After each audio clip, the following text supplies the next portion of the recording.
Okay, maadjong adlaw ninyong tanan. So karon is mudong tag Ormoc City for the first time kay for Piña Festival og lechon kumbira kay mga unta klase-klaseng lasa sa lechon. So nigikan kus amo ang mga alas City kapin kay ang biyahe pa ingon og Cebu is mga alas 9 kapin man kay wa may biyahe pa diretso og kanang Ormoc.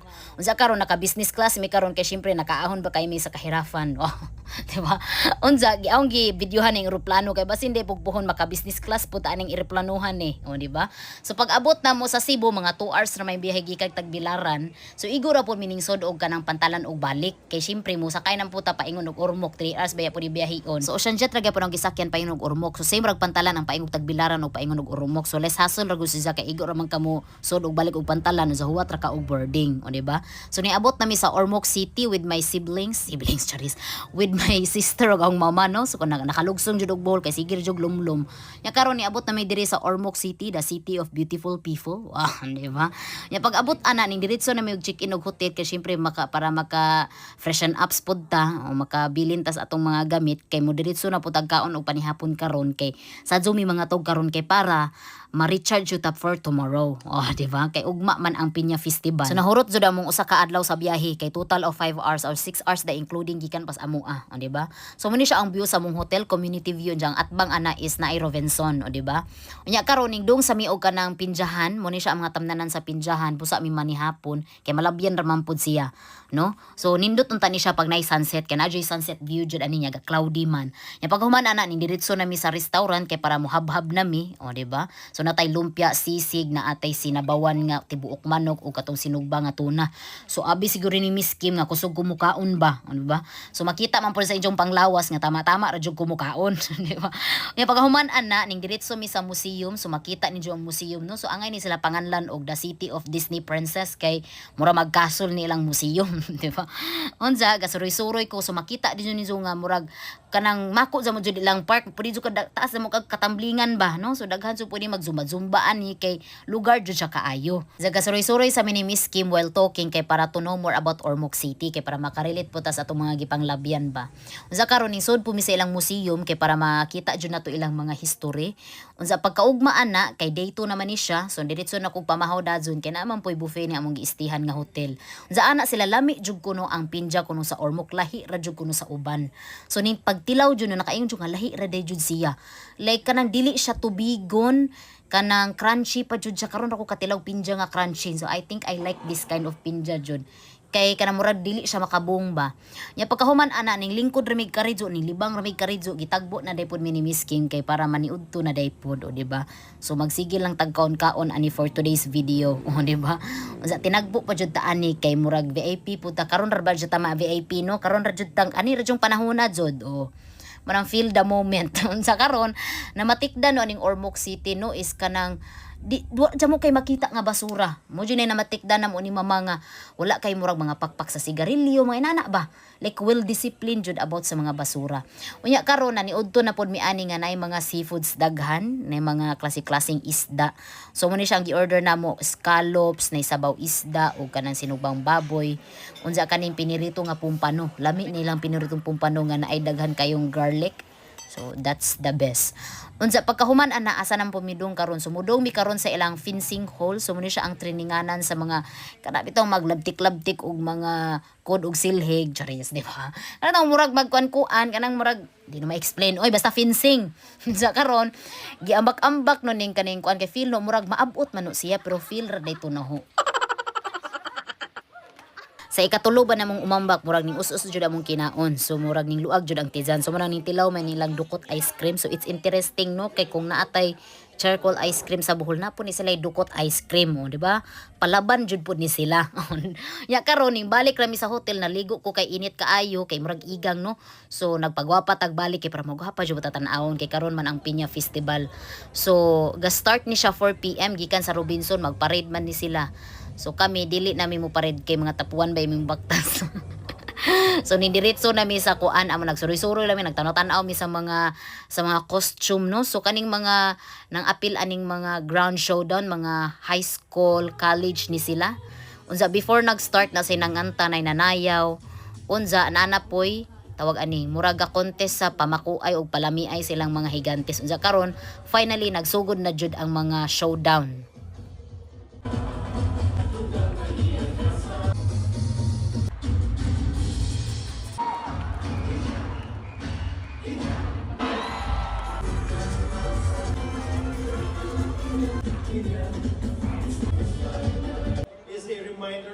continue to grow, we continue to strive. Heartfelt thanks, man. Make the performance and heartfelt thanks.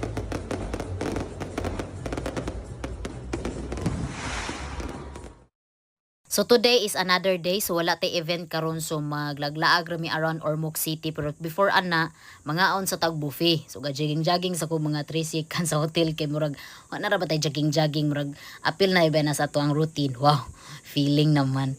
So karon ning kaon sa kog pamahaw na after ana nagpagwapa ra tagamay kay para gikuha na pod mi ni Miss Kim kay mulaag mi karon sa kaning gitawag nila og Lake Danau Natural Park. O di ba? Halinon jud kayo ning Danau nga pangan kay sa amo sa Bohol naman po mi gitawag nga Danau Adventure Park. Kung wa ko masayop na murag naaman talipoy Danau sa Cebu. Susuki jud kayo ning pangan nga Danau sa mga park. Ayaw park, di ba? So kani siya is na din siya floating bitaw sa lake pero wa mi kasod kay sirado da ito siya. So dito ra mi kutob. Nya pagkahuman na po mi nga nalabyan nga mga katong mga kuryentihan. So ani daw gikan atong kuryente sa Bohol. Unsa before ana after ana is ning diretso na mi sa kananan kay mga naugkaon baya mi. Diba? So kaon na sad mi og mga Filipino foods. So kahibaw jud ni si Miss Kim nga ganan jud og mga Filipino foods. So man nag-prepare jud siya og mga Filipino foods. Diba?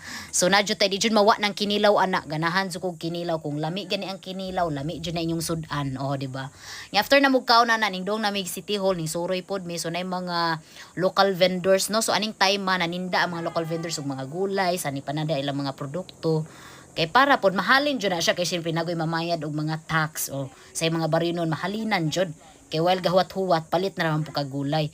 Nya karon daghan pug nagpa-picture no ako nag-expect nga naa day makailan o diri sa Ormoc City no kay kanila po sige taglumlum og Bohol abi ko ang mga followers no kay mga taga Bohol ra. So po ko nag-expect nga naa day jud makailan mura kog na kuan ba na surprise na surprise jud ang chito kay mura man jud ni siya naniwang charis. So nag-dinner dami kudzog ani so human ana pagkaugma na another day na sad sumuna ni siya ang kumbira sa lechon pero unsa pang alas 4 so nang namahaw sa pod mi di ba tomorrow is another day na sad no. Nangaw na po mig pamahaw among gikaon karon is pansit with buwad o something else.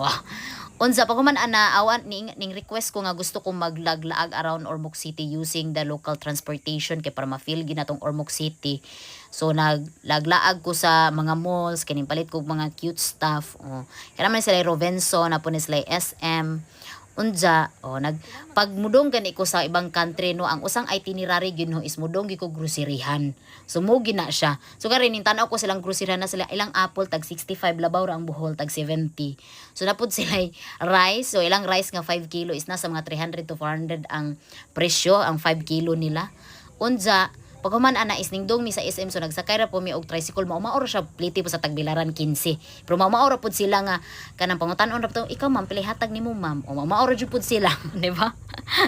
Ya ana 15 ra pod ang minimum nila ani pliti so pag abot na mo sa SM kay nangita lagi mi og kanang tawag aning Uniqlo kay abi no og kanang nay Uniqlo pod ari ba kay nagoy SM pero wala di ay no so makita ninyo ang vibes is a very SM jud syempre kay SM good no kay sa Cebu gani mo jud na ang dungon mulaglaag jud ko og kanang wa ba SM sa Bohol pa nya karon ning kaon mi ani kay mga pilingon na sa amin nagsi-steak pod mi no so ning palit sa kuog kanang mangga kay para jud matangtang jud atong ubo o ira po ning ubuhan ni pagkaman ana is diretso na mi sa lechonan nila so mo ni siya ang lechon area og slaughtering area dire sa Ormoc City no so usa sa gika-amazingan no kay naa sila slaughtering area day jud di jud sila allow nga mag-ihaw-ihaw sila sa ilang bahay so basin pag kanang bitaw mag-birthday ka so mudong jud ka ari bito na imong baboy ari jud ihawon okay para i-check jud siya. Diba? So diri ra pud sila gausa og lechon. So gausa ra ni sila tuzok-tuzok pero ganilumbaan ni sila palami ay og kinsay kinalami ang lechon o kinsay kina crunchyhan nga lechon. Usa ko ana ang judges. Wah, maawaw ta. So muna siya atong tilawan ang first lechon. So gipangtadtad sana siya og gipangtagaan mitag sa paper plate nga nay lechon nga nadyo na siya palit complete package na joy ribs. No, kay ato ba siyang tilawan ni ilang purma, ang ilang aroma, ang ilahang crunchiness, pero ang mas pinakataas jud ani is ang crunchiness. So dapat mulabaw jud ang ilang pagka-crunchy. O diba, so gitalawa na ang panit, unsa kanilang ribs ang pinakapaborito ba no sa part sa lechon is kaning ribs. So naawa jud ang gisusup-sup jud no ng ribs jud kay para jud matagamtam jud no ang kalami. No, so natay makita na to ana nga na ay baboy nga medyo na ay kanang hamis kaayo nga murag naka-glass skin effect na apoy baboy nga na natipak ang kilid, but you cannot judge di ay kay abi no ang mas pinaka-crunchy katang tan-awon mo nimo sa mata katong murag glass skin effect, pero ang mas crunchy day katuday natipak ang lubot. So you cannot judge the book by its cover. Day jud diri ra jud ko naka-realize nga napaday joy mas mo crunchy sa mga lechon nga natilawan na ho. Kay kana bitong inigpaak nimo sa panit nga murag medyo hawi sa bag-ang, pero napa di joy mo crunchy na mga dugbok sa imuhang kuan, sa imuhang baba, pero lahi ra gid ilang mayura kay grabe ka gwafa. Diba? Mao jud na pinaka the best sa Ormoc, mo ganang gitawag og the city of beautiful people. Thing first. First thing first. Naman na nagyud grabe ganit iman makakilsi ka buok nga. O ano tilawan nimo maglibog ka ba kung lami ba tong ganiha o lami ning ang gikaon karon? Ani jud ang mas pinaka-crunchy nga lechon nga ang natilawan.